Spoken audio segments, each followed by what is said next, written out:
तो नमी राय अच्छे पक्षिका ऐसंते गाने पद्धति संकल्पने ये समनामुक्ता ये लोए संकेतावनो विहंगमान सिद्धान भक्ति सनेगा सिद्धान नमो विद्यान तंदयान्त भाव अच्छतमं गई तत्तन भगवान महावीर ने आपको ने बताया था, हमारा प्रश्न चल रहा था बुद्धि काय में जो पालन संचित संयम समय में भगवान महावीर ने बताया है।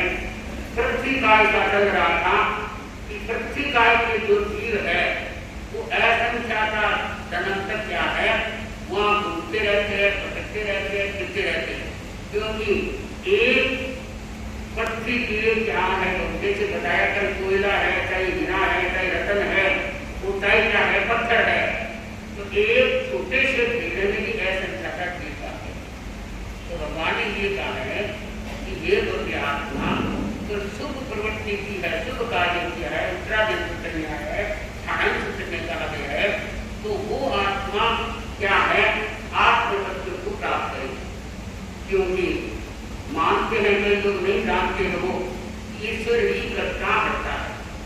ईश्वर कोई करने आने वाला नहीं है। भगवान महावीर ने आत्म में बताया है अगर ईश्वर ही करता हटता होगा तो फिर तो बंद और मोक्ष का कोई कारण नहीं है, क्योंकि उनके जटा ने उनको क्या है अच्छी जगह भेज दिया और नया जटा तो वहां क्या है उनको नीचे गिरा दिया। भगवान ने बताया है आगम में कहा है एवं मणियाण की समय हुए गई आत्मा वो व्यक्ति है जैसा कर्म करता है, अगर मोक्ष के प्रयोजन से संसार की वृत्तियों से अनासक्त रहता है, क्रोध मान माया लोभ से क्या है दूर रहता है, और कोई खलकी यानी मैं इतना काम कर रहा हूँ, चाहे तपस्या कर रहा हूँ, चाहे जाप कर रहा हूँ, समाधि कर रहा हूँ, आगम सुन रहा हूँ, तो इसकी इच्छा नहीं कि मेरे ये काम कभी दूर हो जाए, तो फिर आपका जो आध्यात्मिक धर्म है उसमें कमजोर हो जाता है। तो भगवान ने सिद्ध भाषा में कहा है कि अशुद्ध उत्थान कर्म बल वीर्य शौर्य जितने भी व्यक्ति के भावों से गुणों को ग्रहण करेगा उस प्रकार से व्यक्ति का बंध होगा, वो मोक्ष में नहीं होगा, संसार में होगा। तो जिस व्यक्ति का अप्रमत्त अवस्था में शुद्ध उत्थान है, शुद्ध भावना है, प्रेम है, स्नेह है, उस धर्म उत्थान के लिए आगे बढ़ने की ललक है, भाव धारा पवित्र है, तो वो आत्मा भगवान ने कहा है पराक्रम से कर्म का निर्जन करके यानी कर्म को नाश करके वो मोक्ष को प्राप्त कर सकती है। तो बंधुओं मोक्ष और बंध का बड़ा महत्व हर बात में क्या है, व्यक्ति अगर मोक्ष को समझ ले यानी मोक्ष चाहे दूर है, परंतु कर्मों के दंडों को जितना हम कमजोर करेंगे, जितना कम होगा, उतना ही व्यक्ति क्या है अपने कर्मों को पाके और मोक्ष गति को प्राप्त करेगा। हमारा प्रश्न आपन का चल रहा था उनके द्वारा था, जिन्होंने कल सुना प्रश्न चल रहा था कर्म राजा और कुंती नारायण जो अनासक्त हो गई, तब तो क्या है कर्मों को खपाती रही, पर जब आसक्ति आ गई, आपने सुना था कोई नया सुना कितना सा जानकारी आ गई कि कुंतिला रानी कर्मरत राजा की रानी थी, और जब भी राजा के साथ घूमने के लिए कोई कार्य के लिए जाती तो कभी उसने ये नहीं कि ये कपड़ा चाहिए, ये खाने को चाहिए, ये रहने को भी उसकी बात नहीं थी। अंत समय आने लगा और उसने राजा ने बहुत कह दिया, तो इन्होंने एक विरोधी साड़ी लेके गई, सच्ची हीरों की वो लेके आई। वो राजा जी को कहा, अपने पतिदेव को कहा कि महाराज अंतिम समय में मेरे को ये साड़ी आपको उड़ानी है। वैसा ही हुआ, 2-4 दिन बाद मरणांत हो गई, तो वैसा ही किया, परंतु पुत्र ने कहा कि आप पिताजी अगर मेरी बात सुन रहे हो जो सच्चे योगिशाली है, अगर आपकी इच्छा है तो इसको उतार के मेरे पास सोने के काट की थाली है, तो वो उठा देती हूँ। तो कहा ठीक है, तो ले जाए तो समय उसका आयु चलकर उल्टा हो गई। मन में कुंतिला रानी, मन में आया ये कैसी निकलनी है, ये क्रूर है, ये इतना तेज गुस्सा आया कि यहाँ इनका बंधन हो गया कि सामने काई के गले में जाएगी। 6 बच्चों के साथ माँ जन्म देगी, 5 काये हो गए, वो छठा बच्चा है तो कुंतिला का दिल है। वो क्या है, दोनों पैर हाथ चारों है सफेद हो गए, तो सिर में सफेद टिक्का, ये पहचान कर बता दी। और ऐसा ही हुआ 6 महीने का लगभग कुतिया का गर्भ रहता है, 2-4 दिन आगे पीछे हो जाता है, तो वो जन्म हो गया। और वो राजा के दरबार में आते कपड़े राजा की पकड़ में लेते, ये सारी मेरी घटना घटा दी। अब बात आ रही है धर्म को आगे से जो कनक राजा है प्रवचन सुनने के लिए गए, और धर्म को आगे से कर्मों के प्रति सुना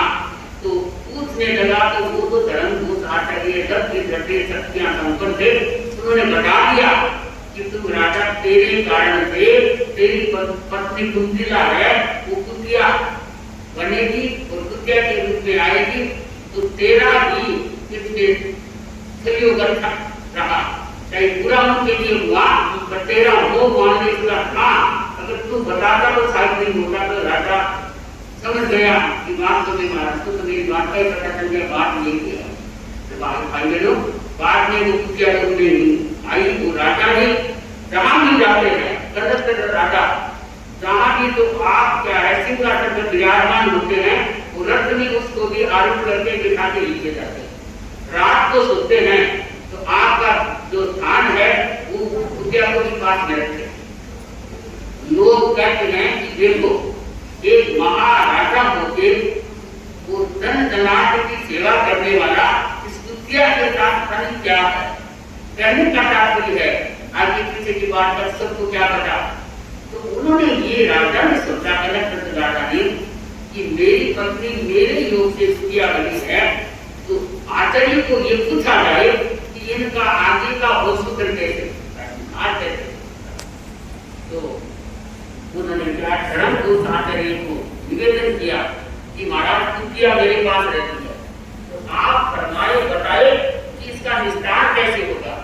मेरे मोह से मान लो, आसक्ति से मान लो, जिसके की आसक्ति होती है खाने में होता है, पहनने में होता है, रहने में, वो व्यक्ति अपने अगर उस समय आयुष्य बन गया तो उनका उल्टा नहीं होगा, उल्टा ही आयु नरकों तक भी जा सकता है, जाता है और फिर एक बात देता है। तो मुनि ने बताया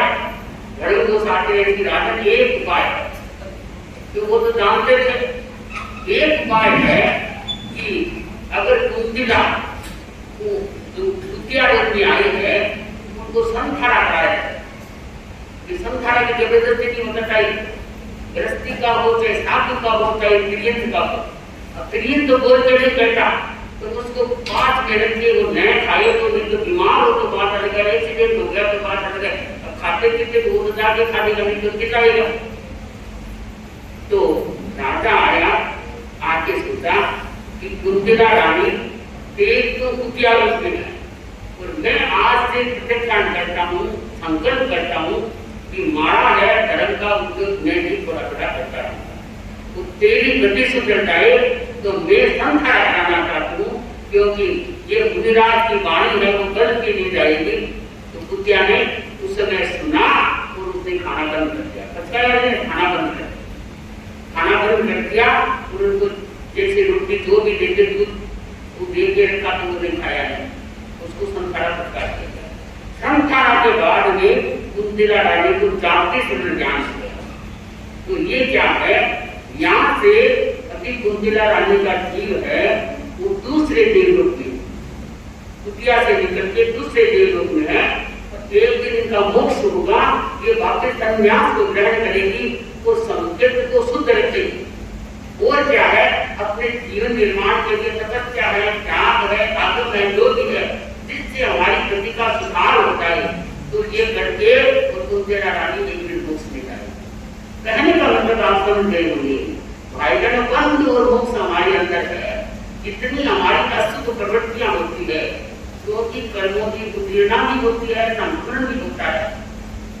और व्यक्ति के पास हार बनाता है। तो क्या है, भगवान महावीर ने हमें बहुत सीधा रास्ता बताया है कि समता हमारा परम धर्म है, तो त्याग है, तपस्या है। कोई व्यक्ति मास वर्ण सारे नहीं कर सकते, 15 दिन नहीं कर सकते, हो सकता है कोई 28 नहीं करे, कोई 28 दिन नहीं कर सके, परंतु समता का साम्राज्य, तो समता का पता कब चलता है। अब आज कहने को तो मैं कहते हूँ मैं बहुत सरल हूँ, या लोग भी मेरे को कह देते हैं महाराज आप बहुत सरल है, पर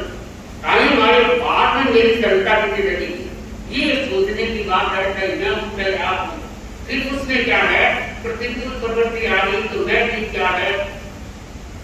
तेजी में आ गई, तो फिर सरलता कम होगी। तो कहने का तात्पर्य है, भगवान महावीर ने आपको भी बताया है कि देव की आत्मा इतना त्याग प्रतिज्ञान क्या है प्रवृत्ति से करेंगे, शुद्ध राग से शुद्ध वैराग्य होता है, राग उसके आगे तो उसकी वैराग्य भी बदल दे, ताकि हमारा हर कार्य है शुद्धता की हो। भाई बहनों, सामने परिश्रम महापर्व आ रहे हैं और हमारी शुद्धिकरण आत्मा की,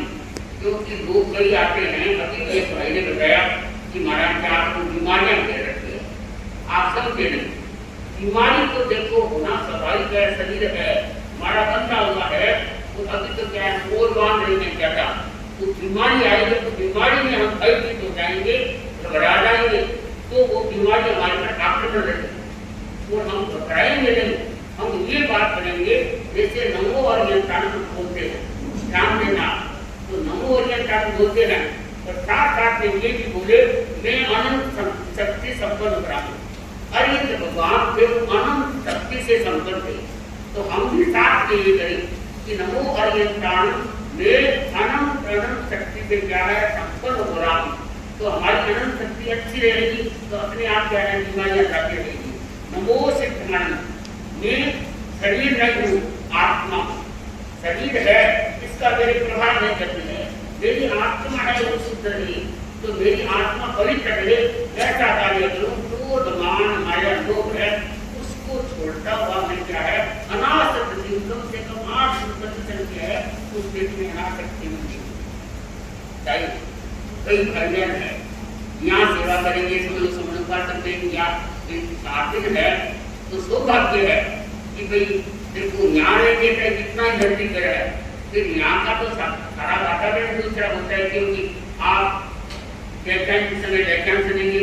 बाद में साथ में भी देंगे, कोई भाई भी देंगे तो सुनाएंगे हर चीज के बारे में, आगम के बारे में, संसार के बारे में, और भी व्यक्ति को डर के लिए भी प्रतिकूलता में अनुकूलता कैसे ले आए, प्रवृत्ति को कैसे बदल सके, तो इनके माध्यम से रहने से ही सुनने को मिलता है। घर ही है, उस घर चले गए तो वातावरण दूसरा बन जाता है। इसलिए स्वाभाविक है कि यहाँ आते रहते थे, रात्रि के लिए चले गए तो वहाँ हम थोड़ी बहुत असुविधा भी हो सकती है, ज्यादा लोग आगे साथ में आगे तो जगह की भी हो सकती है, कोई दूसरी उसमें भी हमें क्षमता रखनी है। एक टाइम क्या है खाने को थोड़ा मलिन मिल गया, कम हो गया, तो भी क्षमता रखनी है। तो ये हमारा क्या है, इस क्षमता का साम्राज्य वो भी व्यक्ति प्राप्त करता है जो अनासक्त भाव को रखता है। तो इसलिए कहा गया है नमो सिद्धांत, मेरे शरीर मेरा है वो मेरा नहीं है, आत्मा मेरी रहू मेरी उतर रही। नमो आए ज्ञान, मैं नेतृत्व में गुणों से संपन्न, जो आचार्य के जो गुण है उनसे मैं भी संपन्नता प्राप्त कर रहा हूँ। जो नमो आए ज्ञान, जो आचार्यों के गुण है उनके नेतृत्व में, उनके संदेश में, उनके मार्गदर्शन से मैं भी गुणों से संपन्न हो रहा हूँ।